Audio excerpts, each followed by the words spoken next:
Because what I don't want is for you to get excited about a home.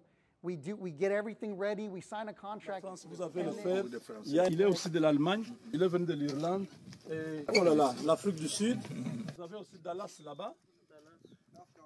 Ils sont partis de plusieurs pays du globe terrestre pour venir voir de leurs propres yeux le projet sur lequel ils ont investi depuis 2022 et qui ressemblait encore à un rêve. Nous sommes ici à Kenton, à 50 minutes du centre-ville de Dallas, dans le domaine de Raphaël Ndjine, l'initiateur du projet. Ses associés et lui accueillent la deuxième vague des acquéreurs destinée à bâtir une ville africaine dans le deuxième État le plus vaste des États-Unis, le Texas. To help 1 million people, common people like us.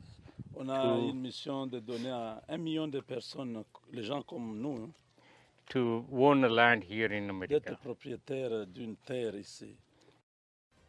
Durant des heures, le cortège a fait le tour de plusieurs sites pour permettre à ces Africains ambitieux de visualiser la localisation du terrain acheté. Nous avons pris confiance et voilà, j'ai décidé de venir voir. J'ai vu et j'ai décidé de continuer l'achat. En tant que jeune africaine, jeune congolaise, c'est mieux d'acheter, d'investir, d'acheter des parcelles que les habits, les fashion and shopping. Je suis une fille, of course, j'aime bien les habits, les fashion congolaises, comme vous savez. Mais moi, je trouve qu'investir ici, c'est bien pour l'avenir, non seulement pour moi, pour mes enfants, mes futurs enfants. C'est tellement important de créer l'environnement qui est conductif aux enfants, ce qui peut aider les enfants à être la meilleure version d'eux-mêmes, garder les valeurs que nous avons et que nos parents avaient. Si on part de l'Afrique pour les États-Unis, on vient vivre aux États-Unis, ça ne veut pas dire qu'on vient se perdre. On peut garder nos valeurs et aussi influencer. C'est un projet faramineux initié par un Africain pour les Africains.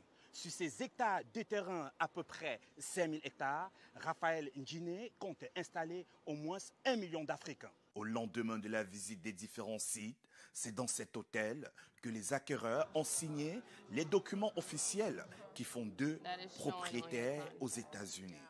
Je suis super joyeuse, c'est tout ce que je peux dire. J'attends voir maintenant la réalisation de construction et L'initiateur du projet et ses associés ont fait venir un constructeur agréé pour présenter aux nouveaux propriétaires de terre les différents plans de maison, les coûts, surtout expliquer la procédure pour y arriver jusqu'à l'obtention des clés, que l'on soit résident aux États-Unis ou pas.